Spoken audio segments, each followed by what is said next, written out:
아멘. 영광의 박수를 주님께 돌리십시다. 오늘 설교 제목을 교회를 만난 축복이 축복되게 이렇게 정해봤습니다. 따라하십시다. 교회를 만난 축복이 축복되게 하소서. 교회를 만난 것이 축복인 줄 믿습니다. 여러분, 절간 안 만나고 교회를 만난 것이 얼마나 큰 다행입니까? 오늘 저희 교단 총회 주일입니다. 총회라는 것은 세상에서 이제 교단을 이야기하는 것인데요. 저희 교단은 통합측이라고 이야기를 합니다. 통합측, 땅끝노예, 강영시찰, 섬김과 나눔의 교회.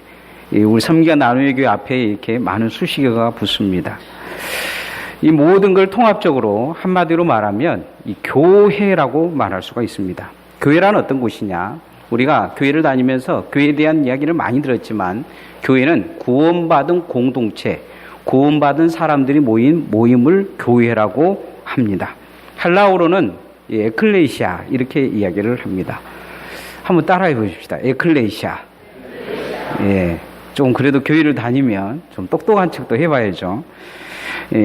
교회에 대한 이 설명을 이 바울 사도는 그렇게 표현하고 있습니다. 예수님의 몸이다. 교회의 머리는 예수 그리스도시다.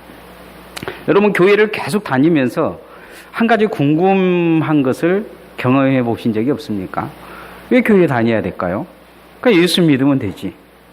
그냥 교회 다녀야 될 이유가 뭐 있어요? 그냥 다 예수 믿고 집에서 성경책 펴고 집에서 예배하고 뭐 한 달에 한 번이나 아니면 1년에 한 번이나 죽기 전에 한 번이나 나와서 교회 나와서 예배 드리면 되지. 매주 교회 나와가지고 집에서 뭐 안식이라 그래서 일 안 하고 그냥 집에서 성경책 펴고 TV도 다 꺼놓고 하루 종일 앉아 있으면 되지. 왜 교회를 나와야 될까요? 왜 교회로 모여야 될까요? 오늘 요한계시록은 그에 대한 이 해답을 가르쳐 주고 있습니다. 교회가 이 땅에 왜 존재하는지, 그리스도인들에게, 성도들에게 교회가 필요한지에 대해서 말씀하고 있는 내용입니다. 계시록 12장을 쭉 읽어보면 다른 내용 같은데 실은 알맹이는 교회가 왜 필요한지, 교회가 내게 왜 필요한 것인지에 대한 의미의 이야기를 하고 있습니다. 교회가 여러분에게 전대적으로 필요한 것이 왜 교회가 필요하냐? 교회를 통해서 성도들은 다시 태어나기 때문입니다. 다시 말하면 교회를 통해서 구원을 얻는다는 것입니다. 따라합시다. 교회 안에서 다시 태어나야 합니다. 교회는 어머니 뱃속과 같은 곳입니다. 어떤 사람이든지 교회에 나오지 않고는 복음을 받아들이지 못합니다. 구원받을 믿음을 얻을 수가 없어요. 특별히 바울 사도처럼 길거리에서 예수님을 영접하고 회심했을지라도 바울 사도도 교회에 가서 신앙이 성장하고 구원의 확신이 확실하게 드는 것을 볼 수가 있습니다. 성도는 그래서 어디에서 다시 태어나야 되냐? 교회 안에서 다시 태어나야 됩니다.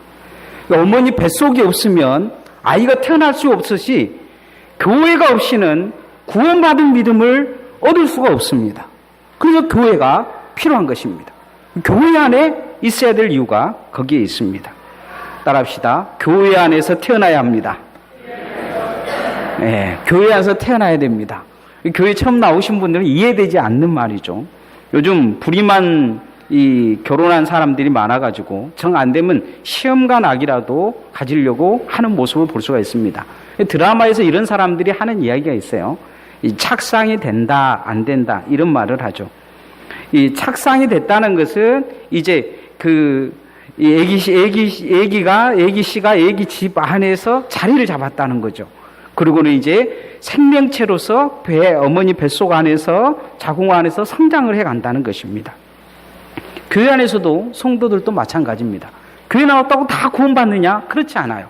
교회 안에서 생명의 씨가 그 안에 들어가서 착상이 되어지고 그 안에 아이가 착상이 되어지면 이 두뇌가 만들어지고 심장이 만들어지고 손과 발이 만들어져서 사람의 모양의 형태를 갖듯이 믿음이 착상이 되어지면 예수의 사람으로 조금씩 변해가게 됩니다. 이 예수를 믿어야 되는지 예수님의 이름도 듣게 되고 예수를 알게 되고 자꾸 들음을 통해서 지식이 생기고 믿음의 심장이 생기기 시작합니다. 그리고 아이가 뱃속에서 10개월 정도 그렇게 심장이 생기고 두뇌가 생기고 팔다리가 완전히 이 사람의 모양을 갖췄을 때 다시 태어난 것처럼 태어나는 거죠. 그런 것처럼 예수 그리스도 안에서 교회 안에서 믿음으로 완전히 성장한 사람들이 성령으로 물과 성령으로 거듭나면 그 사람이 어떻게 되냐? 예수의 사람이 되어지는 것입니다. 그래서 세례와 이 교회의 성장을 통해 그 사람은 완전히 거듭난 사람으로 바뀌어지게 됩니다. 거듭났다, 다시 태어났다. 예수 안에서 다시 태어났다는 거죠. 아무리 똑똑한 사람도 교회 안에서 태어나지 않으면 천국에 갈 수가 없습니다. 요한복음 서두에 보면 니고데모라는 이 산헤드린 공회원이 나옵니다. 예수님과 대하는 사람 중에 제일 높은 사람 중에 한 사람이에요. 그런데 이 사람이 나와가지고 예수님 앞에 뭐라고 하냐면 당신은 위대한 스승입니다. 이렇게 이야기합니다. 근데 예수님이 이 전라도 말로는 그런 의미를 이야기해요. 곧다이 소리 하지 마라. 그렇게 이야기해요. 예수님을 막 높이려고 하는데 네가 스승이라고 곧다이 소리를 하냐. 그러면서 대뜸 하시는 말씀이 물과 성령으로 거듭나지 않으면 천국에 갈 수 없다. 이런 이야기를 합니다. 뭘 배우려고 왔느냐? 구원받은 믿음을 가져야 되지 않겠느냐? 니고데모에게 이야기하십니까? 니고데모가 이 뚱딴지 같은 소리죠. 뜬금없이 이상한 이야기를 하는 거죠. 그러니까 니고데모가 묻습니다. 아니 그러면 다시 태어난다면 아니 말도 안 되는 소리 하지 마십시오 하는 의미로 아니 어머니 뱃속에 다시 들어갔다 나와야 됩니까? 그러니까 이 예수님이 하시는 말씀이 그런 말씀입니다. 너는 이스라엘 선생이라고 그렇게 떠들고 돌아다니면서도 내가 하는 말이 무엇인지를 모르냐 하시면서 예수님이 복음을 전하신 말씀입니다. 우리가 익히 잘 알고 있는 요한복음 3장 16절은 그 의미로 말씀해 주신 것입니다. 하나님이 세상을 이처럼 사랑하사 독생자를 주셨으니 저를 믿는 자는 멸망치 않고 영생을 얻게 하려 하심이라. 한번 외워볼까요? 시작. 예, 집에 가서 하십시다. 분위기가. 한번 진짜 외워봅시다. 시작. 하나님이 세상을 이처럼 사랑하사 독생자를 주셨으니 이는 저를 믿는 자마다 멸망치 않고 영생을 얻게 하려 하심이라. 몇 장 몇 절이라고요? 요한복음 3장 16절. 니고데모에게 생명의 말씀같이 복음을 전해주신 것입니다. 거듭나야 된다는 거죠. 교회가 존재하는 이유는 어디에 있느냐? 바로 여기에 있습니다. 다시 태어나야 된다. 어머니의 뱃속 같은 것이 교회입니다. 이 교회 안에서 다시 태어난 걸 오늘 성경은 뭐라고 이야기하냐? 이적이다. 이렇게 표현하고 있습니다. 기적이라는 거죠. 자, 1절, 2절 말씀 같이 한번 읽어봅시다. 시작. 하늘에 큰 이적이 보이니 해를 옷 입은 여자가 있는데 그 발 아래는 달이 있고 그 머리에는 12별의 멸관을 썼더라. 이 여자가 아이를 베어 해산하게 되매 아파서 이를 쓰며 부르짖더라. 여기 나온 여자는 누구냐? 교회를 뜻한 것입니다. 이 교회가 뭡니까? 이 해를 옷 입은 여자. 해를 입었다는 거죠. 빛의 옷을 입었어요. 머리에는 12멸관을 썼습니다. 그런데 아이를 가졌다는 거예요. 아이를 낳으려고 막 애를 쓴다는 거죠. 교회가 우리를 구원시키기 위해서 애쓰는 모습이 여기에 나타나 있는 것을 볼 수가 있습니다. 여러분, 이것을 오늘 성경은 뭐라고 이야기하고 있냐면 이적이다 이렇게 말합니다. 기적이라는 거죠. 여러분, 교회에 와 있는 것이 뭐냐? 기적입니다. 옆 사람한테 이야기합니다. 기적입니다. 예, 또 기적입니다. 그러니까 어떤 분이 기적입니다. 그럴지 모르겠어요. 기적이가 아니고 기적입니다. 기적. 홍 목사가 예수 믿는 거, 여러분 목사니까 예수 믿는 거 당연하게 여길지 모르겠지만 하나님 보시기에는 기적입니다. 목사가 된 것도 기적이지만 예수 믿는 게 기적이에요. 왜요? 마귀의 손아귀에서 벗어났기 때문이죠. 여러분이 만약에 북한에 잡혀 있다고 생각해 보십시오. 북한에 잡혀 있다가 이제 이 감옥에 있었는데 내일 풀려날지, 내일 모레 풀려날지, 아니면 내년에 풀려날지, 미래가 보이지 않는데 어느 날 갑자기 풀려났어요. 그럼 그 사람 입장에서는 어쩌겠습니까? 기적인 거죠. 우리는 사망과 어둠과 사단에게 잡혀져 있었던 과거의 경력이 있습니다. 이 사단의 손에 잡혀져 있어서 지옥 갈 수밖에 없는 상황에 하나님이 우리를 기적적으로 구출해 주신 것입니다. 어디로 구출해 주셨느냐? 교회로 구출해 주셨습니다. 여러분의 교회는 어떤 곳이냐? 여러분이 구출받은 곳입니다. 그래서 여러분 앞에 이 교회가 오늘 존재하는 것입니다. 교회는 여러분을 구출하기 위해서 어떻게 했느냐? 오늘 성경 말씀에 보면 2절 말씀에 보면 해산하게 되며 아파서 예를 쓰며 부르짖더라. 하나님 앞에 예를 쓰면서 부르짖어서 여러분을 건져낸 것입니다. 여러분 교회를 그냥 온 거라고 생각할지 모르겠지만 여러분 뒤에서 교회가 얼마만큼 기도하고 예수 그리스도가 여러분을 위해 기도하고 성령이 기도하며 순교자들의 피를 뿌리고 이 교회가 여기까지 서기 위해 여기까지 오기 위해 얼마나 많은 애를 썼는지 우리는 알 수가 없습니다. 그 고통과 부르짖음을 우리는 경험하지 않기 때문에 알지 못하는 거죠. 애기 보고 이 10살 먹은 애기 보고 엄마가 야 내가 너 배 아파서 낳았다. 생명 걸고 낳았다. 그러지만 애기가 그거 뭐 알겠어요? 그래? 그러고는 마는 거죠. 엄마의 고통은 알지를 못한 거예요. 우리가 교회가 존재한 이유를 알지 못하고 교회가 어떤지는 모르는 것은 우리가 그 고통을 모르기 때문입니다. 그러나 교회는 나를 구원하기 위해 그 고난을 다 이겨낸 것입니다. 성도는 그래서 반드시 교회 안에서 다시 태어나야 될 줄 믿습니다. 내가 완전히 변화되는 역사가 나타나야 됩니다.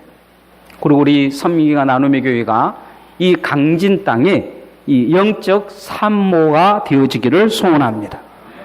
그래서 많은 무슬림들을 품고 또 그들을 새롭게 거듭나게 하는 그런 도구로 사용되는 교회가 되어지기를 소원합니다. 두 번째, 교회는 우리에게 필요한 이유가 어디 있느냐? 교회는 천국 갈 준비를 하는 곳입니다.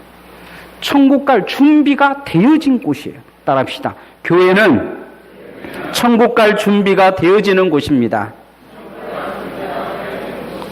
어떤 분의 글에 이런 내용이 있었습니다. 아마 이 목사님 같아요. 자신을 광야 학교에 입학했다고 하는데 저는 광야 대학 고생과에 다니고 있습니다. 아직 이 학교에 계속 다니고 있는데 성적도 별로 좋지도 않고 그래서 계속 낙제고 졸업을 아직 못하고 있습니다. 내가 다니는 학교 이름은 광야대학교, 내가 다니고 있는 과는 고생과입니다. 총장님은 하나님이고 대충 넘어간 일이 없이 시험도 늘 큰일도 못하게 늘 낙제 점수를 주십니다. 내 선생님은 성령님이시고 교과 과목은 기다리고 포기하고 깨어지고 내려놓고 순종하는 훈련을 지금 계속 받고 있습니다. 학비는 어느 정도냐? 되게 비싼 편입니다. 인생을 모두 다 걸어야 이 광야를 졸업할 수 있기 때문입니다. 나는 오늘 또 낙제에서 졸업하지 못하고 있답니다. 라는 글이었습니다. 이 글은 광야의 모습을 보여주지만 이 광야는 무엇을 뜻하는 것이냐? 교회를 뜻하고 있습니다. 이스라엘 백성들이 출애굽했을 때 7일이면 가나안 땅에 쑥 들어갈 수 있었습니다. 그런데 하나님이 40년을 광야에서 굴려버리십니다. 그러면서 광야에서 그들을 완전히 바꿔놓으시는데 어떻게 바꿔놓으시냐? 가나안에 들어가서 살 수 있는 믿음의 사람으로 바꿔놓는 것을 볼 수가 있습니다. 오늘날 교회는 우리가 천국 갈 준비가 되어지는 곳입니다. 되어져야 할 곳입니다. 예수님의 사람들이 천국 가기 전에 반드시 지상의 교회를 거쳐가야 된 이유는 어디 있느냐? 지상의 교회를 통해서 구원의 확신을 얻고 천국 백성으로 바뀌어져서 천국에 들어가야 되기 때문입니다. 오늘 6절 말씀 한번 같이 읽어보십시오. 시작. 그 여자가 광야로 도망하며 거기서 1260일 동안 그를 양육하기 위하여 하나님께서 예비한 곳이 있더라. 이 하나님께서 구원받기 위해서 예비한 곳, 그것이 어디냐? 교회입니다. 여러분, 이 교회에서 잘 양육받을 수 있기를 소원합니다. 이스라엘 백성들은 광야에서 철저히 훈련받습니다. 훈련을 포기한다든지 저항했던 사람들은 광야에서 다 죽었습니다. 교회도 마찬가지입니다. 교회에 들어왔다고 다 구원받는 게 아닙니다. 교회에서 어떻게 바뀌어야 되느냐? 천국의 사람으로, 예수의 사람으로, 복음의 사람으로 바뀌어져야 될 줄 믿습니다. 오늘 교회 안에서 변화되어야 될 것, 예수 그리스도의 보혈의 피로 바뀌어지는 것입니다. 변화되어지는 것입니다. 천국 갈 준비가 되어지는 것입니다. 그래서 천국은 주님의 몸된 교회를 통해서 가는 것입니다. 교회가 왜 필요하냐? 교회가 존재하지 못한다면 여러분 천국 가는 것이 불확실합니다. 교회 밖에 있으면 어떻게 되느냐? 사단의 밥입니다. 그래서 믿음의 선진들은 교회 밖에는 구원이 없다 이렇게 이야기하고 있습니다. 오늘날 종교다원주의자들이 이야기하는 것은 교회 밖에도 구원이 있다고 이야기를 해요. 그러나 주님의 몸된 교회 밖에는, 주님의 몸 밖에 구원이 없습니다. 주님의 몸 밖에서 예수 그리스도 안에 있어야 구원이 있는 것이죠. 광야에 이스라엘 백성들이 가나안 주인 가서 준비를 하는데 어떻게 했느냐? 하나님은 그들의 생각 자체부터 바꿉니다. 노예 근성을 가지고 있는 그들의 노예적 근성을 완전히 뜯어 고치시죠. 늘 불평불만했던 말도 고쳐버리십니다. 그래서 그들이 여리고를 돌 때는 한마디 불평하지 않고 순종의 사람으로 바뀌어버리는 것을 볼 수가 있습니다. 예배가 모르는 사람들, 예배를 어떻게 드려야 되는지 철저히 예배 교육을 시킵니다. 아론의 두 아들들 같은 예배 한 번 잘못 드렸다가 그 자리에서 불타 죽어버립니다. 철저히 훈련되어지는 모습으로 그들은 가나안 백성의 가나안 땅을 차지할 수 있는 백성으로 바뀌어져서 가나안 땅을 들어갑니다. 마찬가지로 우리가 예수 믿었다고 다 끝나는 것이냐? 구원은 완성되는 것이 아닙니다. 이미 구원은 내게 왔지만 구원의 완성은 어디에서 시켜서 가야 되느냐? 교회를 통해서 구원의 완성이 이루어진다는 것입니다. 교회의 마지막에 예수 그리스도가 이 땅에 와서 교회를 완성시킬 때 여러분의 구원도 완성되어지는 것입니다. 그래서 여러분이 교회 안에서 예배가 예배되어지고 기도가 기도되어지고 말씀이 말씀되어져서 정말 하나님 앞에 하나님의 천국 백성으로 완전히 바뀌어지고 거듭날 수 있기를 소원합니다. 교회는 이렇게 바뀌어지고 성장시키는 곳입니다. 그래서 교회가 우리에게 필요한 것은 바로 이런 것입니다. 마지막 교회는 천국을 확장시켜가는 영적 전장입니다. 영적 전진기지와 같습니다. 그래서 우리는 하나님 앞에 어떻게 서야 되느냐? 이 영적 전진기지에 하나님 군사로 서야 될 줄 믿습니다. 따라합시다. 교회는 영적 전진기지입니다. 교회가 존재하지 않으면 어떻게 되느냐? 그 땅은 사단의 땅이 되어버립니다. 사단의 밥이 되어버리는 것이죠. 여러분, 섬기와 나눔의 교회 필요 없다. 저 따위 교회는 사라져야 된다. 그러면 이 강진 땅에 있는 모든 지역들과 교회들도 다 똑같은 상황에 놓여지게 될 텐데 그것은 사단이 지배하는 땅이 되어버릴 것입니다. 올해 들어 북쪽 전쟁이 날지도 모른다는 생각이 들 정도로 북한이 지금 극성 부리고 있는데 문제가 점점 심각해지긴 하지만 그보다도 더 심각한 보이지 않는 전쟁이 있습니다. 그게 뭐냐? 바로 영적 전쟁입니다. 우리는 잘 알지를 못하지만 사단은 이 땅에 수십억의 사람들을 볼모로 잡고 있습니다. 지옥으로 끌고 가기 위해서 포로로 이미 잡아버린 것이죠. 사단은 이것을 빼앗기지 않기 위해서 철옹성 같은 벽들을 만들고 있습니다. 문화와 경제와 돈과 물질로 에워싸고 있는 것을 볼 수가 있습니다. 가까이는 내 자녀가 사단의 포로이기도 하기도 하고 내 가족이 포로이기도 합니다. 빼앗겨버려서 다시 빼어올 수 없는 상황에 놓일 때도 많습니다. 교회는 지금 그 빼앗겨버린 영혼들을 다시 되찾아오는 전쟁을 하고 있습니다. 우리는 평안의 신앙생활을 하고 있지만 그러나 교회는 끊임없이 이 싸움을 하고 있다는 것을 우리는 잊어버리면 안 될 줄 믿습니다. 전쟁에 가장 필요한 것은 이 영적 자원 중에 필요한 건 총도 탱크도 아닌 사람입니다. 그래서 예수님은 추수한 일꾼들을 보내달라 하고 기도하라고 요청하고 있는 것을 보게 됩니다. 왜 우리에게 이 일을 맡기셨느냐? 우리가 교회이기 때문입니다. 이게 교회가 가지는 사명이기 때문이죠. 교회는 상급이 있습니다. 교회는 축복이 있습니다. 천사에게 맡기지 않고 이 일을 감당하는 자들에게 하나님의 복과 축복이 임할 줄 믿습니다. 출애굽한 이스라엘 백성들은 오합지졸이었어요. 처음에 그들이 나와가지고 어떻게 해야 될지를 모르겠습니다. 찌들떨어지는 노예 근성 때문에 하나님 앞에 불평불만하고 이거 없다 저거 없다 그렇게 살았어요. 우리도 교회를 처음 다니다 보면 그렇게 사는 사람들 많아요. 찢을 대로 찢은 세상의 노예 근성 때문에 이것이 안 된다, 저것이 안 된다, 그렇게 말하고 삽니다. 이 불평 저 불평 하면서 해야 될 것은 하나도 안 하고 살 때가 많습니다. 그러나 하나님은 그들을 바꿔가시면서 군사로 세워가시는 것을 보게 됩니다. 조직을 만들고 조직적으로 움직이게 하죠. 이 오합질졸 같은 군대를 가지고 변화시켜서 영적 군대로 만드셔서 가나안 땅을 점령해 버리시는 것을 볼 수가 있습니다. 우리는 교회 안에서 이 영적 직분자로 또 영적 군사로 바뀌어가고 있습니다. 찬양대로 교회 학교로, 그 다음에 교사들로, 또 여러 가지 여러분이 직분 받은 바들에 하나님 앞에 그렇게 영적 군사로 변해 가고 있는 것입니다. 우리는 이 영적 싸움에서 하나님 최전방에 설 수 있는 그런 군사가 돼야 될 줄 믿습니다. 그 이유가 여기에 있습니다. 17절 말씀 같이 한번 읽어보십시다. 시작. 용이 여자에게서 분노하여 돌아가서 그 여자의 남은 자손 곧 하나님의 계명을 지키며 예수의 증거를 가진 자들과 더불어 싸우려고 바다 모래 위에 섰더라. 사단은 이미 전쟁할 준비가 끝났다는 거죠. 저 북한도 보면 전쟁할 준비 거의 끝났다고 맨날 그 TV에서 이야기하고 있지 않습니까? 사단이 영적 준비, 전쟁할 준비가 끝나듯이 우리도 하나님 앞에 이 영적 전쟁의 준비가 끝나야 될 줄 믿습니다.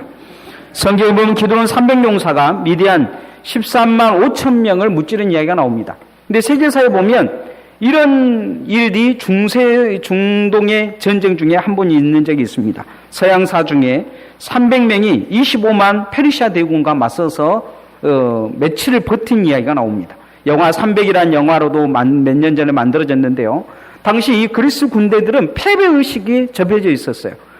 이 페르시아 군대들이 쳐들어오니까 그냥 다 주랭랑치고 도망가 버린 것입니다. 짐 싸들고 나라들마다 연합국이기 때문에 자기들 먹고 살라고 어떻게든지 도망가고 산으로 도망가고 심지어는 아테네도 텅텅 비워버리는 모습을 보여줍니다. 이럴 때 다 도망가는데 마지막 골짜기 한 곳에서 딱 지키면서 25만 명이 못 들어오게 거기를 틀어막는 사람들이 있었습니다. 300명의 페르시아 군대입니다. 이 사람들이 25만 명이 쳐들어오는데 300명이 방패와 창 하나를 가지고 거기서 버텨서 막아냅니다. 며칠을 버텨요. 뒤에서 누군가 도와줄 줄 아는데 다 도망가고 아무도 도와주질 않습니다. 도와주지 않아도 거기에서 이 300명이 막습니다. 그러고는 한 배신자가 나타나서 결국 이 300명은 그 자리에서 전사를 합니다. 근데 이 소식을 듣는 그리스 국가들이 이렇게 하면 우리도 망한다는 생각을 가지고 다시 재무장하고 뭉쳐서 페르시아를 막아내는 것을 볼 수가 있습니다. 오늘 주님에게는 이 페르시아를 이긴 이 스파르타 군사 300명이 필요합니다. 사단과 맞서 싸워 교회를 지키고 하나님의 나라를 확장시켜 나갈 군사들이 필요한 것입니다. 만약에 우리가 이 땅을 막아서지 않으면 이 땅은 지옥이 될 것입니다. 어떻게 지옥이 될까요? 지옥 갈 사람들이 우글우글한 지옥이 될 것입니다. 굳이 지옥이라고 말하지 않아도 이 땅에 지옥의 사람들로 가득한 지옥의 땅이 될 거라는 것입니다. 성도들은 이 땅에서 무엇으로 사단과 싸워 맞서야 되겠습니까? 오늘 우리가 읽었던 성경 중에 그런 말씀이 있습니다. 11절 말씀에 보면 예수님의 말씀과 그 그리스도의 보혈의 피로 그들을 이겼다. 그렇게 이야기를 합니다. 어린 양의 보혈의 피가 자기의 증언한 말씀으로 그들을 이겼다. 오늘 성경 그렇게 말씀하고 있어요. 우리가 복음으로 이 땅을 지켜내야 될 줄 믿습니다. 교회가 필요한 이유가 여기에 있습니다. 교회가 이 땅에 없으면 여기는 사당의 땅이 되어버릴 것입니다. 우리는 하나님의 나라를 확장시켜야 할 사명이 있는 줄 믿습니다. 그렇게 이 강진 땅에 하나님의 영적 전진기지로 우리 교회가 서기를 원합니다. 그러기에 우리가 더 기도해야 될 것입니다. 그러기에 우리가 이 땅이 하나님의 강력한 전진기가 되기 위해서 예배하는 공동체 되어지기를 소원합니다. 이 말씀의 결론을 맺겠습니다. 교회를 만난 것이 축복입니다. 옆 사람입니다. 교회를 만난 것이 축복입니다. 저는 어렸을 때 절감 많이 다녔습니다. 절에서 거의 크다시피 했어요. 그런데 뒤돌아보면 교회 만난 것이 얼마나 큰 축복인지 모릅니다. 여러분, 교회 안에서 철저히 다시 태어나시기를 소원합니다. 엄마 뱃속 같은 이 교회, 여러분을 성장시키기 위해서 애통하고 있습니다. 고통하고 있어요. 엄마들은 그 마음을 아실 거 아닙니까? 엄마들은. 요즘 우리 아이들이 이제 이 성장해 가면서 미래에 대해서 이야기할 때 저랑 되게 갈등이 많습니다. 그러면서 제가 마음속에 그런 생각이, 주님의 갈등이 이러겠구나, 그런 생각이 있어요. 교회는 천국 갈 준비가 되어 있는 곳입니다. 우리 어르신들 천국 갈 때까지 교회 잘 다니시기를 소원합니다. 믿음으로 잘 준비하셔야 됩니다. 교회는 천국을 만드는 영적 전진기지입니다. 이 땅에 교회가 천국을 만듭니다. 따라합니다. 교회가 천국을 만듭니다. 여러분, 교회를 볼 때마다 천국을 생각하셔야 합니다. 교회, 저놈의 교회 없으면 좋겠다. 그러면 그곳은 지옥이 될 것입니다. 그래서 교회와 함께 가는 축복 여러분에게 있기를 소원합니다. 찬양하겠습니다.